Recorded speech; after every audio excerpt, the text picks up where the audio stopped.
하나님 앞에 예배하고 있는데, 오늘 안수 집사님에게 우리가 하는 말이 아니라 우리 모두에게 주시는 하나님의 말씀으로 듣고 우리의 삶을 한번 정비해 봤으면 좋겠습니다. 오늘 우리가 함께 읽은 본문은 민수기 15장에 있는 이야기죠. 민수기 15장.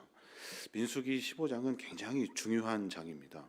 왜냐하면 민수기 15장을 통해서 하나님은 얘네들 다시 훈련해야겠다라는 생각을 하셨기 때문에 그래요. 출애굽기, 그리고 레위기, 그리고 민수기, 신명기 쭉 이렇게 성경이 진행되는데, 출애굽한 다음에 홍해를 건너요. 그리고 난 다음에 숫곳, 에담, 마라, 엘림, 돕가, 르비딤, 그리고 시내산에 도착합니다. 굉장히 짧은 시간에 빠르게 이동해서 시내산까지 내려가게 되죠. 거기에서 구름 기둥과 불 기둥을 따라 그들의 이스라엘 백성들이 행진하게 되고, 만나와 메추라기를 먹으면서 하나님이 차근차근 그들을 훈련하시고 인도하셨어요. 거기에서 중요한 훈련의 이야기가 쭉 기록되어져 있죠. 출애굽기를 통해서 하나님이 시내산까지 가면서 무슨 훈련들을 계속해서 진행하며 시내산까지 갑니다. 이제 실제로 홍해를 건너가지고 이제 쭉 지나서 시내산에 도착했어요. 시내산에서 이제 가데스 바네아까지 갑니다. 가데스 바네아까지 가는 길은 얼만큼이냐면 10하루길이에요. 10하루길. 신명기 1장 2절에 보면 그렇게 말해요. 호렙산에서 세일산을 지나 가데스 바네아까지 10하루길이었더라 그래요. 여기서 말하는 호렙산은 시내산을 의미하죠. 10하루길 만에 갈 수 있는 가데스 바네아. 이 가데스 바네아에서 조금만 올라가면 이제 가나안 땅이거든요. 그러니까 금방 갈 수 있어요. 10하루길, 그리고 며칠만 더 가면 약속하신 가나안 땅에 들어가게 되는 겁니다. 근데 어떤 일이 벌어지냐면, 그들이 10하루길이면 갈 수 있는 그 길, 아니 10며칠이면 갈 수 있는 가나안 땅을 뺑뺑뺑 돌아 2년 만에 갑니다. 2년 만에. 참 기가 막힌 일인데, 며칠이면 갈 수 있는 길을 2년이나 걸려가지고 갑니다. 그 이유가 뭐냐면 불순종 때문에 그래요. 불순종.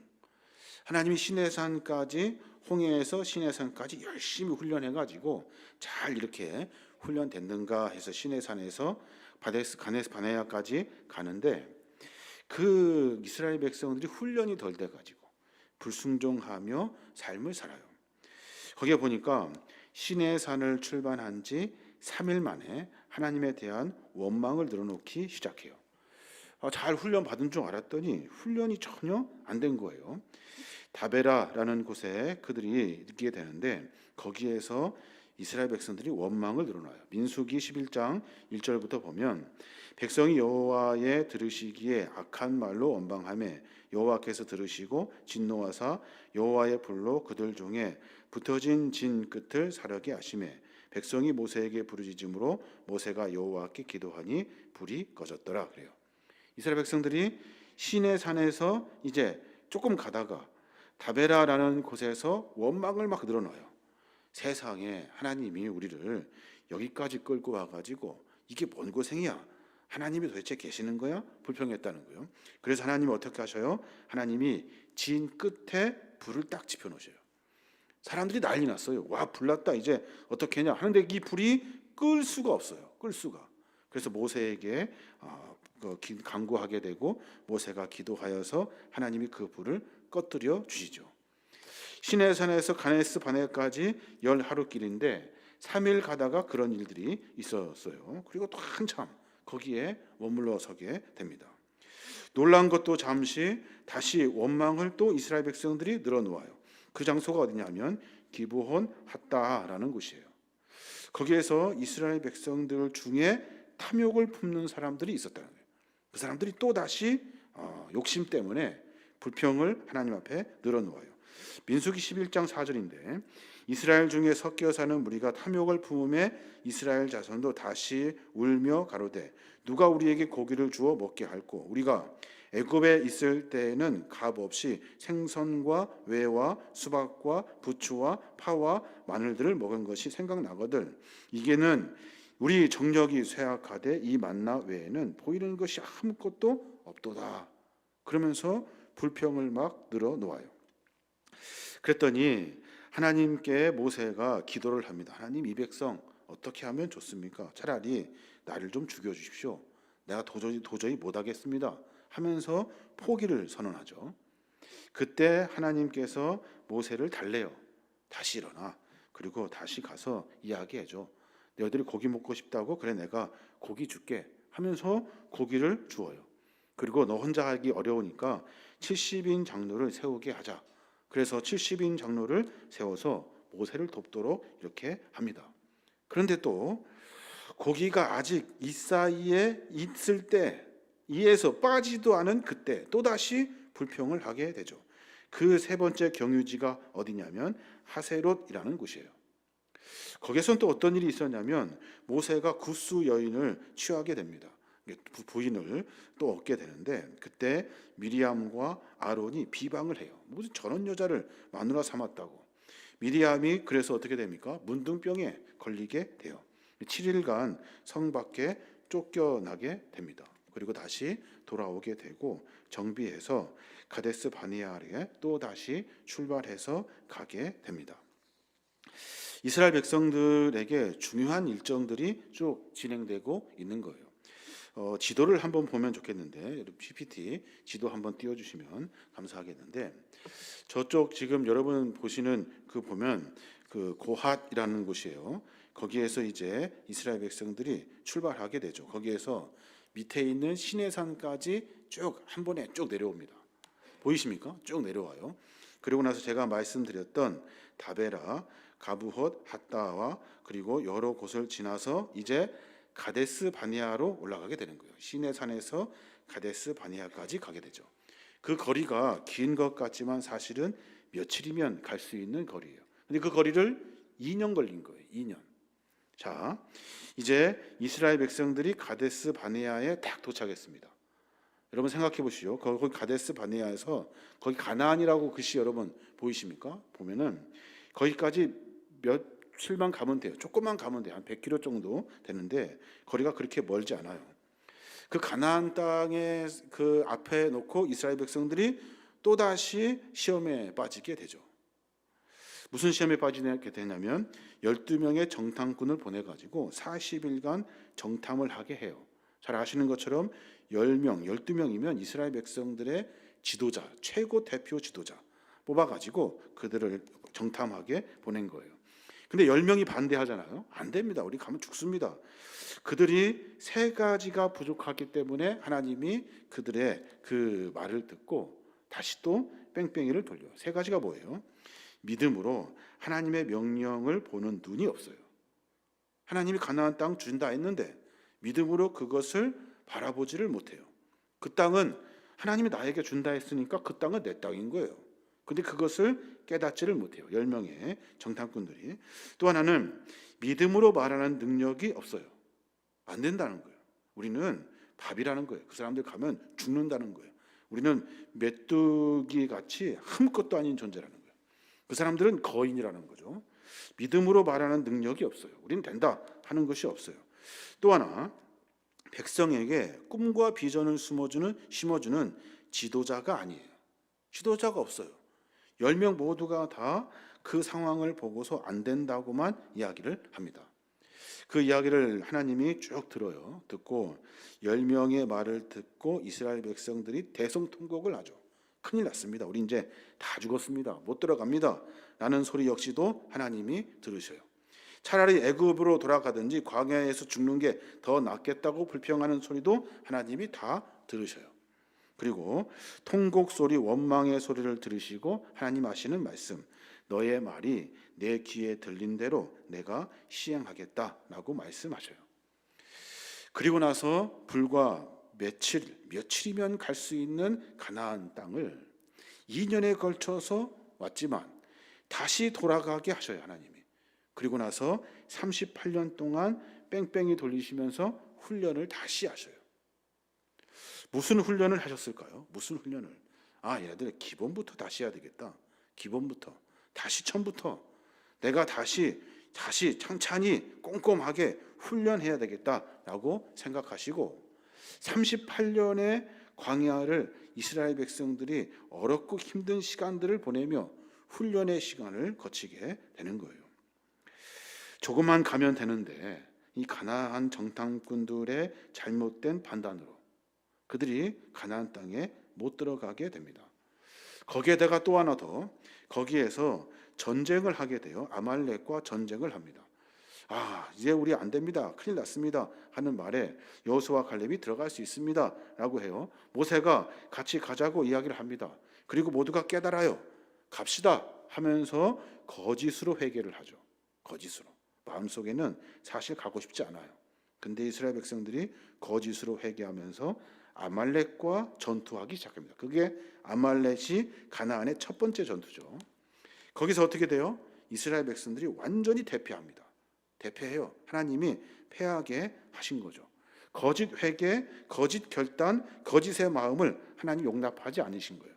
그래서 정신없이 도망갑니다. 어디로 도망가냐면 전혀 반대쪽, 반대 방향으로 정신없이 도망가요. 이스라엘 백성도 같이 쫓아 도망가요. 그러면서 광야 깊숙한 곳으로 빠져들게 되는 거예요.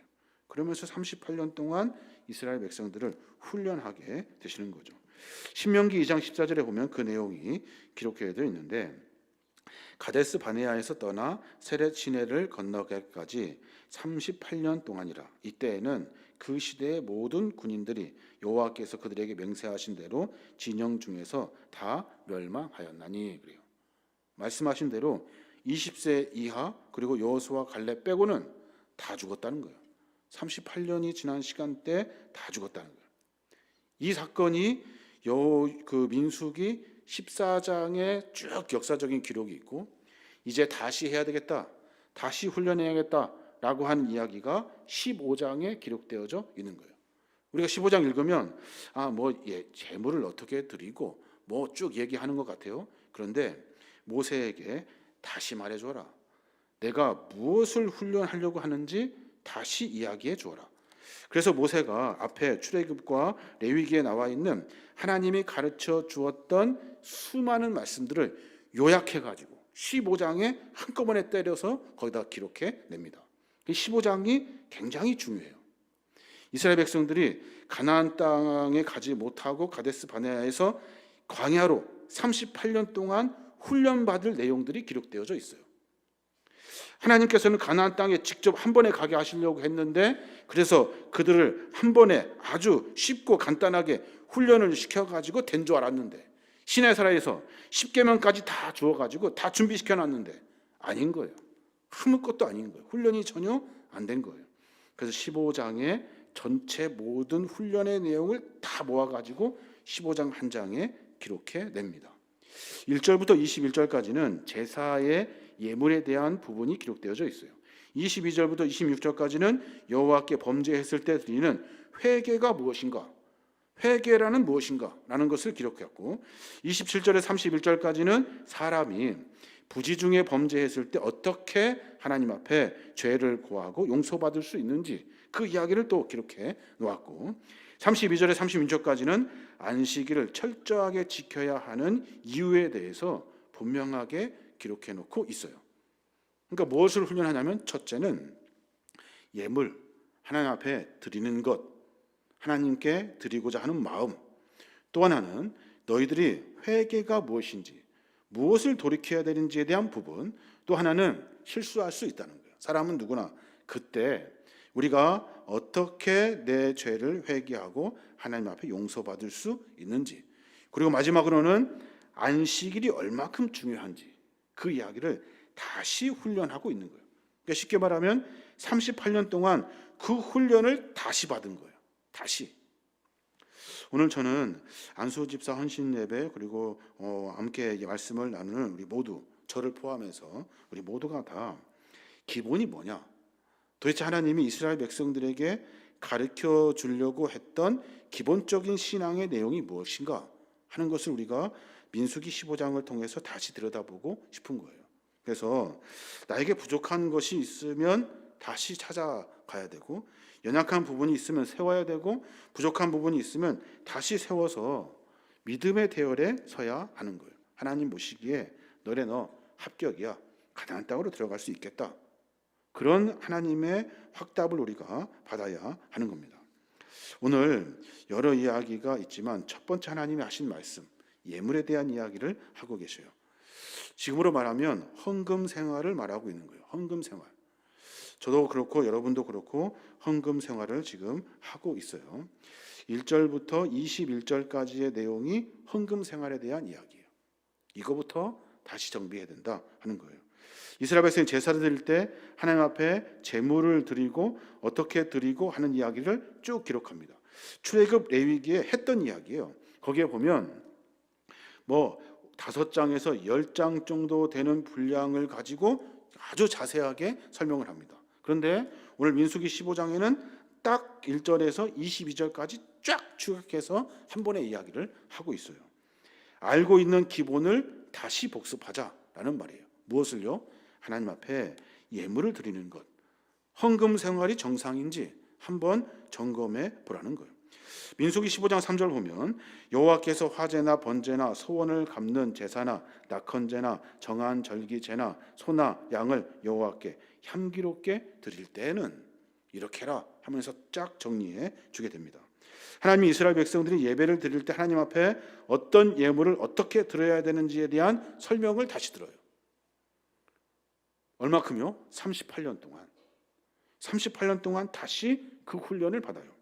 거기에 보면 4절에서 10절까지 쭉 내용이 막 기록되어져 있어요. 오늘 우리가 같이 읽었던 본문인데, 헌물을 드릴 때는 고운 가루 10분의 1에 기름 4분의 1에 소제를 드릴 때는 번제나 다른 제사를 드릴 때는 어린 양을 드릴 때는 포도주를 어떻게 드려야 되는지, 순양을 드릴 때는 어떻게 드려야 되는지를 쫙 이야기하고 있다는 거예요. 21절까지 그 내용이 쭉 기록되어져 있어요. 거기에 보면 믿음 생활할 때 우리가 기본적으로 가져야 할 일은 뭐냐면 하나님 앞에 어떻게 예물을 드릴 거냐 하는 거예요. 이게 신앙의 기본이라는 거예요. 신앙의 기본. 예물은 뭡니까? 예물은 우리가 하나님 앞에 내가 하나님 앞에 드려야 할 것, 내가 하나님 앞에 드려야 될 것을 드리는 것이 예물이죠. 넓은 의미로 말하면 내 몸을 하나님이 기뻐하시는 거룩한 산 제물로 매일매일 흠 없고 점 없이 거룩하게 살아내는 것이 곧 예물이죠. 우리의 삶의 예물이에요. 뿐만 아니라 우리가 드려질 예물들, 그 모든 것을 다 포함하고 있어요. 그것을 정확히 증명해 내어야 하마니 우리의 믿음이 정직하게 바르게 세워진다는 거예요. 이스라엘 백성들 가만히 보니까 여러 일들, 사건들마다 내용을 들여다보니까 이거 예물 드리는 것이 잘못된 거야. 하나님 앞에 헌금하는 것이 잘못되어 있기 때문에 무슨 일이 있을 때마다 자꾸 삐딱하게 판단하고 생각하는 거예요. 오늘 본문에 다양한 제물이 소개되죠. 다양한 예물들이 소개되어지고 있어요. 섭일조가 정직한지, 주일 예배마다 드리는 주정 헌금이 정확한지, 감사절에 드리는 감사 헌금에 우리가 무관심하지는 않은지, 내 헌금이 줄어들고 있지는 않은지, 깜빡깜빡하고 있지 않은지, 내 예물 드리는 습관이 정상인지 다시 한번 정비해 봐야 하는 거예요. 저에게는 아주 귀한 경험이 있는데, 제가 계림교회 부목사 있다가 군산으로 갔잖아요. 군산에 가서 담임 목사님이 부목사를 다 불렀어요. 불러가지고 절기 헌금 액수를 적어주셨어요. 와, 목사님 정말로 대단하시다 속으로 내가 그랬거든요. 액수를 적어주셨어요. 이만큼 하라는 거예요. 다른 사람은 한 달 수입에 이틀 분량 절기 헌금하지만 목회자는 더 많이 드려야 한다는 거예요. 억울하더라고요. 아니, 월급을 많이 주시든가 조금 주고 이만큼 하라고 하면 아이들 막 둘 키우고 막 이거 절기 헌금 하려면 얼마나 어렵습니까? 어렵죠. 근데 그때 저희 와이프와 같이 우리 하자, 그냥 해보자. 다 막 긁어 모아가지고 막 그때마다 드렸던 기억이 나요. 그리고 전주로 갔습니다. 전주 교회는 그런 거 없더라고요. 목사님이 그렇게 말하지도 않고 자유롭게 하라 했어요. 절기 헌금 드릴 때가 됐어요. 이번에는 그런 마음이 들더라고요. 이제 정상적으로 해야 되겠다.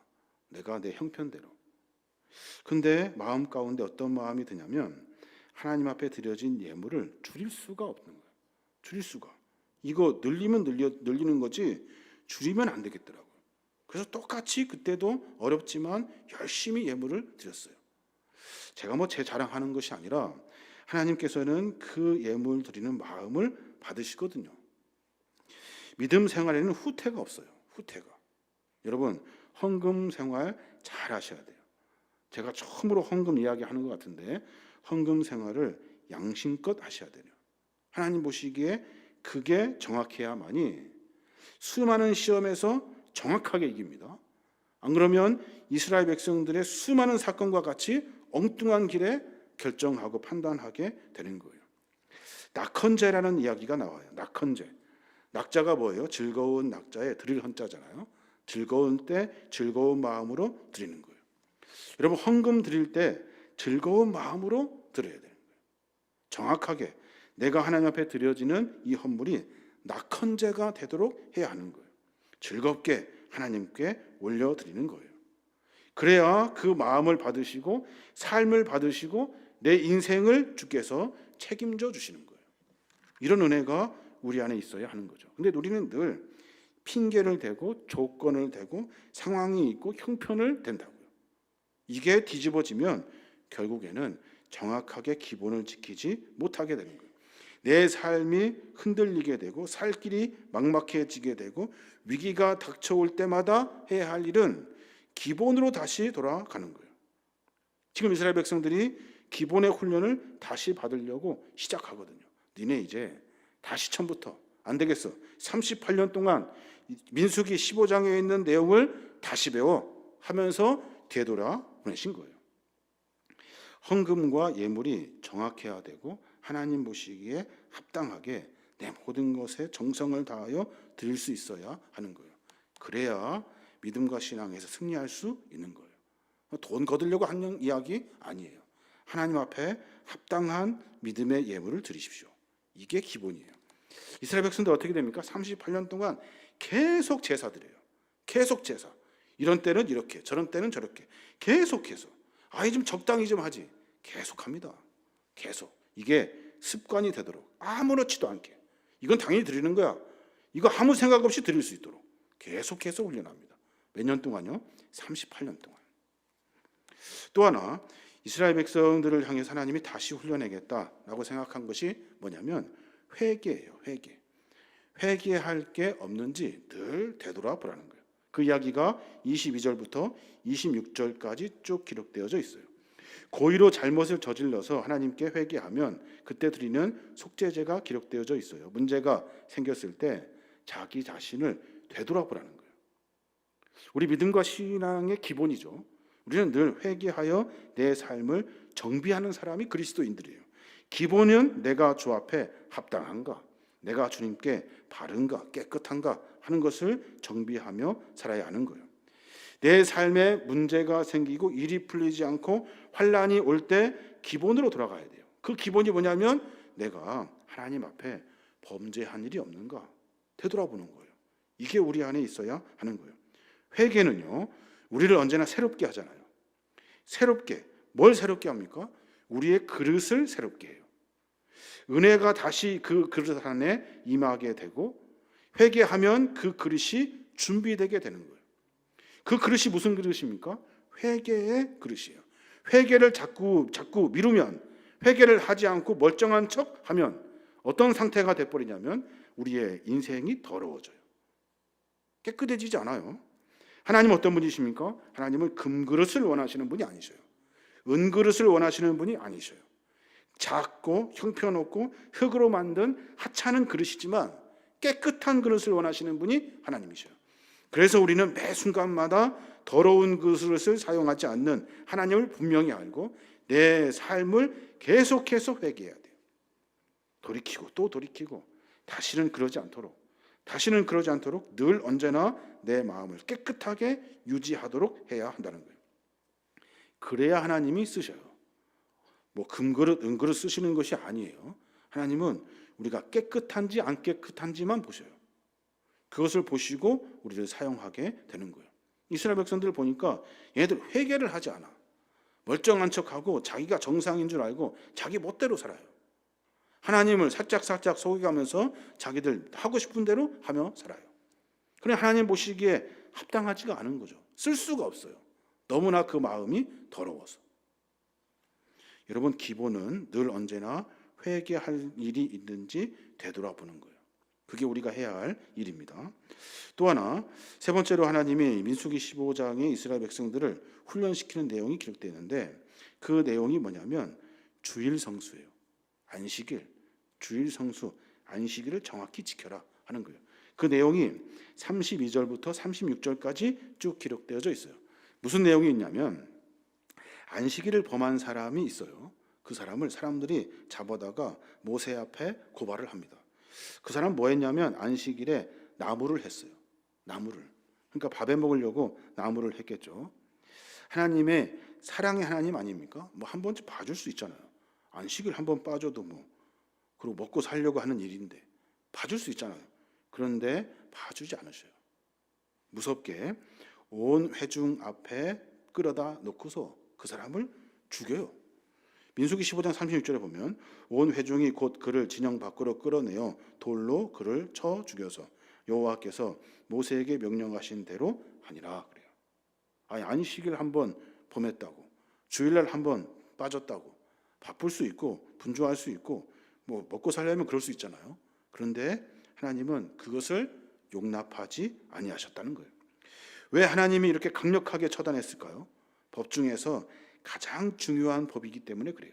십계명에도 기록된 법이에요. 반드시 지켜야 하는 법이에요. 한 사람 눈 감아주면 다른 사람도 눈 감아줘야 되고 공평과 정의의 문제가 깨져버려요. 한 사람을 심판하여 모든 사람이 죄를 짓는 것을 방지하기 위해서, 더 많은 사람을 살려내기 위해서 그 사람을 처단한 거예요. 다른 사람이 나무를 줍지 않고 안식일에 다 쉬는데 혼자 나가서 나무를 주어요. 더 많이 주우려고 했겠죠. 그리고 뭐가 급하다고 하나님의 명령을 뒤로 한 채 불평하며 매 순간마다 그렇게 법을 어기며 살아요. 다른 사람이 볼 때면 그 사람은 도둑이에요. 도둑. 그날은 안 하기로 한 날이에요. 근데 몰래 가서 살짝 나무를 주워 온 거예요. 다른 사람도 누군가 안 주울 때 나가서 편하게 주면 편하겠죠. 그때가 언제예요? 안식일 때. 그것이 무너져 버리면 안식일에 다 나가서 나무 줄 거예요. 아무도 안 할 때 그때 하나님은 어디 갔어요? 뒤로 가버리고 그냥 안식일에 자기 하고 싶은 대로 하는 거예요. 그럼 어떻게 됩니까? 안식일이 파괴돼버려요. 하나님은 그것을 싫어하시는 거예요. 안식일은 사람이 일하는 날이 아닙니다. 안식일은 하나님이 일하시는 날이에요. 하나님께 맡겨놓고 우리는 하나님 앞에 예배하는 날이에요. 그러면 누가 일합니까? 우리는 일 안 하죠. 그런데 하나님이 우리의 일을 하시는 날이 안식일이에요. 가게 문 닫고 예배 나가러 옵니다. 그러면 하나님이 가게 문 닫아가지고 손해날 것 같은데 하나님이 일해 주시는 거예요. 이게 우리의 믿음이잖아요. 그냥 무작정 무책임하게 쉬라고 예배하라고 하신 것이 아니에요. 너희는 쉬어라, 예배해라, 나는 일하겠다 하시는 것이 안식일을 지키는, 안식일을 명하신 하나님의 마음이에요. 우리가 안식일에 쉴 수 있는 용기, 안식일에 편하게 예배 드릴 수 있는 믿음, 이거 어디서 나오는 거예요? 아, 안식일 뭐 하루 그냥 손해보지, 이 마음 가지고 안식일 지킵니까? 그렇지 않아요. 안식일에 쉴 수 있는 용기는 어디서 나오냐면 하나님이 하실 거야, 하나님이 일하시지 라고 하는 믿음 때문에 안식일에 예배할 수 있는 거예요. 우리가 어떻게 밤에 눈 감고 잡니까? 그냥 습관처럼 눈 감고 잡니까? 그렇지 않죠. 하나님이 이 밤을 지켜주실 것을 알기 때문에. 나는 자지만 하나님은 뜬 눈으로 나를 지켜주시거든요. 이 믿음이 안식일을 지키는 믿음이라는 거예요. 하나님은 이스라엘 백성들에게 그것을 가르쳐 주려고 하신 거예요. 얼마큼 동안요? 38년 동안 계속 그 말을 하는 거예요. 여러분, 주의 자녀들이 주일 성수하지 않는데 잘 되는 법 없습니다. 제가 협박하는 거 아니에요. 문제는 꽃감 빼먹듯이 하나씩 빼먹기 시작하면 그러면 어느 순간 무너집니다. 언제 무너질지 몰라요. 떼메뚜기는 하루아침에 터지지 않죠. 바늘구멍에서부터 시작하는 거예요. 이게 바늘 2개 구멍만큼, 3개 구멍만큼 되다가 점점점 커져요. 대부분 주일 한번 빠졌다고 아무 일 일어나지 않아요. 두 번째 빠져도 아무 일 일어나지 않아요. 세 번째 빠져도 직장도 그대로고 땅도 그대로고 교통사고도 안 나고 잘 돼요. 다 잘 돼요. 점점점 담대하게 빠지는 날이 많아집니다. 주일 꼭 가야 하는가 하는 마음이 내 안에 들어요. 그리고 마음 가운데 마음을 내가 주님을 믿는 마음, 그게 중요하지. 주일이 뭐 중요한가? 라고 하면서 서서히 하나님을 잃어버려요. 주일 성수를 놓치게 되면 그때부터 하나님이 생각나지 않아요. 하나님이. 그러면 어떤 상태가 되는 겁니까? 하나님이 내 안에서 떠나신 거예요. 내 안에서 떠난 거예요. 하나님이 생각나지 않거든요. 내일이 더 중요해진 거예요. 하나님을 섬기는 사람에게 가장 무서운 게 뭘까요? 가장 무서운 게 하나님이 내게서 떠나는 거예요. 여러분, 성령 감화 받으면 성령 쭉 계속되는 거 아닙니다. 하나님은 내 안에 계시는데 하나님이 떠나신다고요. 시편에 보면 수많은 사람들이 그렇게 간절히 기도했던 시들이 기록되어져 있죠. 그 중에서 가장 애절하게 들려오는 시가 있어요. 그 시들이 뭐냐면 하나님이 떠날까 봐 염려하는 시들이에요. 내가 주님밖에 의지할 것이 없습니다. 주님, 나를 떠나지 마십시오.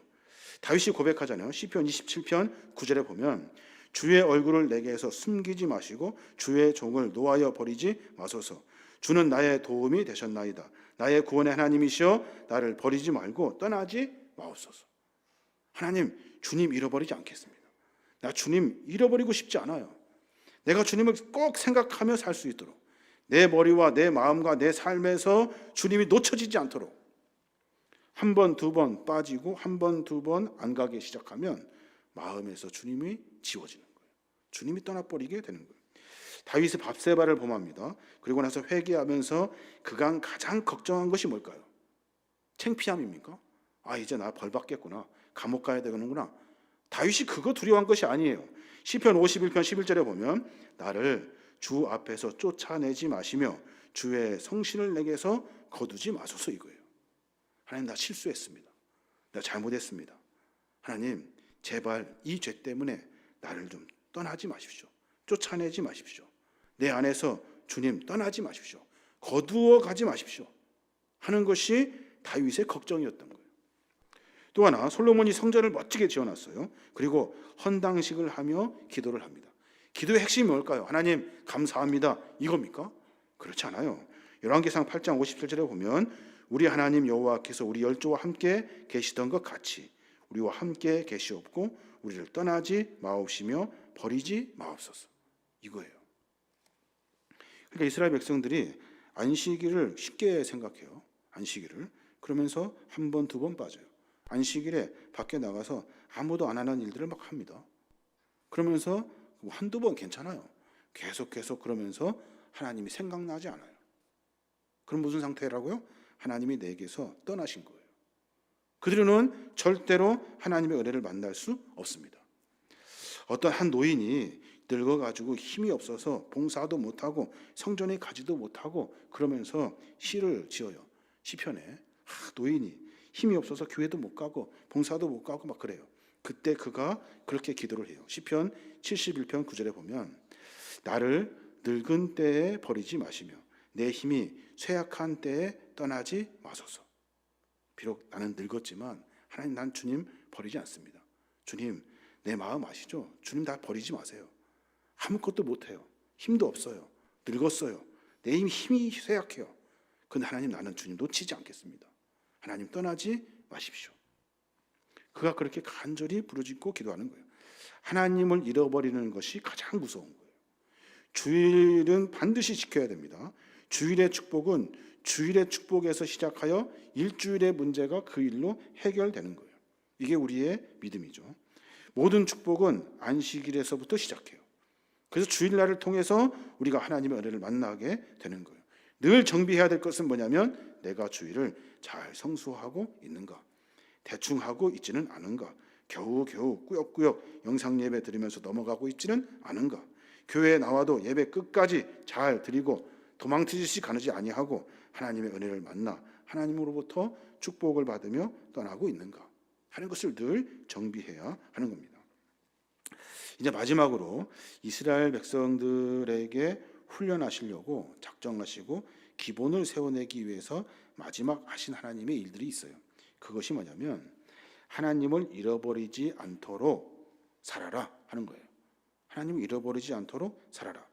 그래서 무엇을 하나님의 방법을 딱 주신데 그 방법이 뭐냐면 37절에서 41절까지 기록되어져 있어요. 너희들 이제 앞으로 옷에다가 수술 달아. 수술. 청색끈을 그 술에 더하여 달아라 라고 말해요. 민수기 15장 39절부터 보면 이 술은 너희가 보고 여호와의 모든 계명을 기억하여 준행하고 너희를 방종하게 하는 자신의 마음과 눈의 욕심을 따라 음행하지 않게 하기 위하여 그리하여 너희가 내 모든 계명을 기억하고 행하면 너희 하나님 앞에 거룩하리라 그래요. 그러니까 너희들 옷에다가 다 이렇게 실로 해가지고 숯을 달래고 뭐라고 합니까? 이렇게 찰랑찰랑하는 숯 있잖아요. 그 숯을 달아가지고 옷깃에다 다 다르래요. 그리고 그것이 흔들릴 때마다 사람들이 흔들리는 그 옷에 그것을 볼 때마다 하나님을 기억하라는 거예요.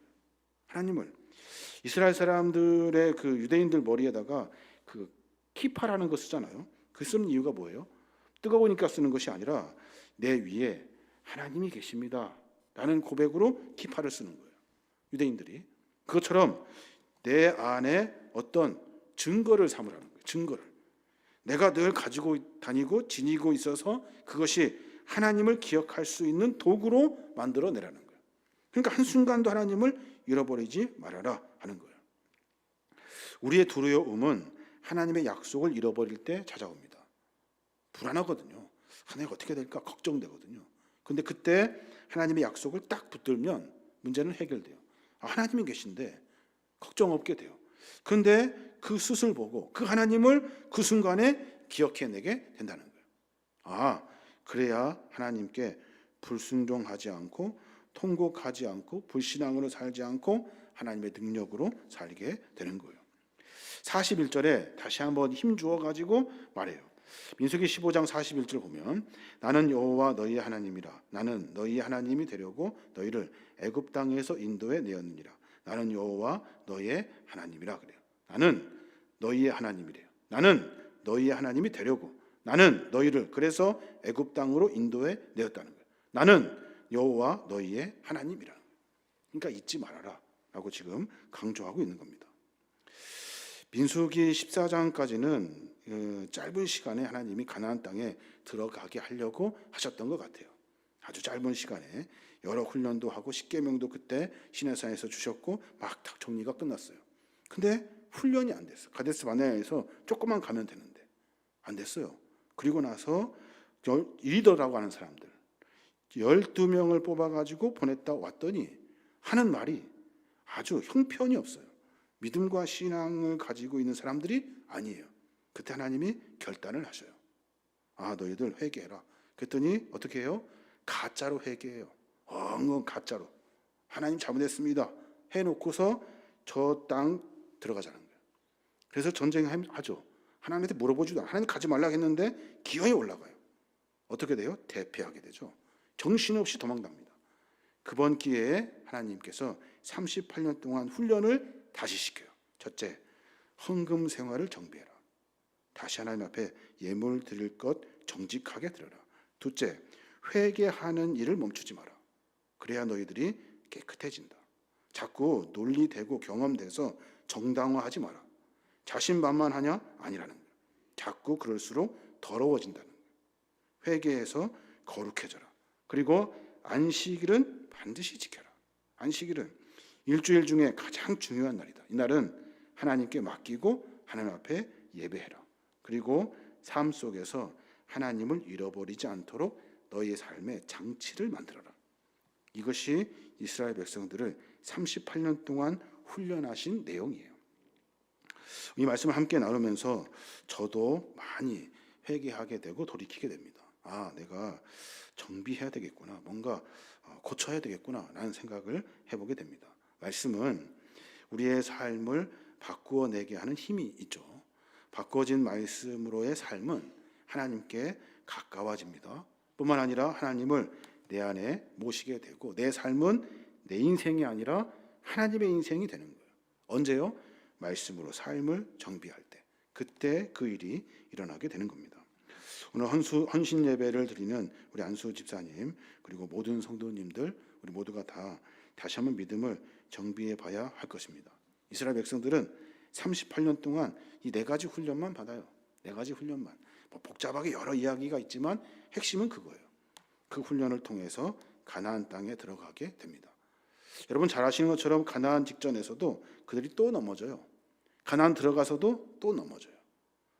조금씩 다듬어진다고요. 다듬어져요. 금방 돌아오는 시간이 짧아져요. 그러면서 깊이 하나님과 동행하는 삶을 살게 되는 겁니다. 저 여러분이 그런 삶을 살아야 될 줄로 믿습니다. 내가 정비할 것은 정비하고 하나님 앞에 기본을 다시 잘 세워내서 이 땅 가운데 어렵고 힘든 이 시기를 보내고 있거든요. 그 시기 가운데 우리를 사용하시는 하나님의 귀한 마음을 알고 내 삶을 내어드릴 수 있는 거룩한 그릇들이 되어야 될 줄로 믿습니다. 저 여러분 그런 삶으로 승리하시길 주님의 이름으로 축원합니다. 아멘. 기도합니다. 하나님 감사합니다. 부족한 저희들을 사랑하여 주시고 주님 붙들어 주심에 감사합니다. 이스라엘 백성들을 38년 동안 훈련하셨던 하나님, 우리가 그 훈련의 내용을 통해서 우리의 신앙의 삶을 정비하며 나아갈 수 있도록 주님 도우시고 인도하여 주시옵소서.